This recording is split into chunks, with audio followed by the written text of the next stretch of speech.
एकदम फुग्यासारखी टमटमीत आणि कमी तेलकट पुरीसाठी गव्हाचं पीठ मळताना त्यामध्ये थोडासा मैदा घाला, चवीप्रमाणे मीठ घाला आणि थोडीशी 1 चमचा साखर घालून हे राठ पीठ मळून घ्या. राठ म्हणजेच एकदम घट्ट असं पीठ मळून घ्या.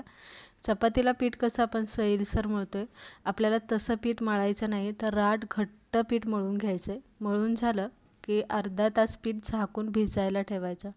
अर्ध्या तासानंतर परत एकदा आपल्याला पीठ मळून घ्यायचं आणि मग आपल्याला इथे पुऱ्या करून घ्यायच्या. आता मी इथे एक चपाती लाटून घेतलेली. आता ही चपाती कशी लाटायची आहे, तर नेहमीची चपाती लाटतो त्यापेक्षा आपल्याला चपाती जाड लाटायची. पुरी जरासा जाड लाटायची म्हणजे पुरी चांगली टम फुगते आणि पुरी मऊ राहते. आणि एक वाटी घेतलेली आहे, वाटीने आपल्याला पुऱ्या कट करून घ्यायच्या म्हणजे एकसारख्या पुऱ्या आपल्या कट होतात आहे, जाडीला सुद्धा एकसारख्या असतात आहे.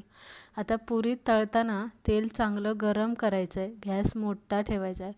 एवढं लक्षात ठेवायचं आहे की पुरी तळताना गॅस अजिबात बारीक ठेवायचा नाही आणि तेल चांगलं गरम होऊन द्यायचं आहे.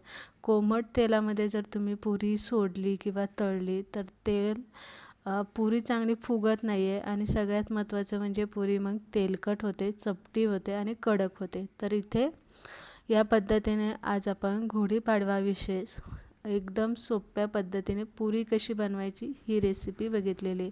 रेसिपी आवडली असेल लाईक करा, शेअर करा आणि ज्या व्हिडिओमध्ये तुम्हाला मी टिप्स सांगितलेल्या आहेत त्या नक्की फॉलो करा.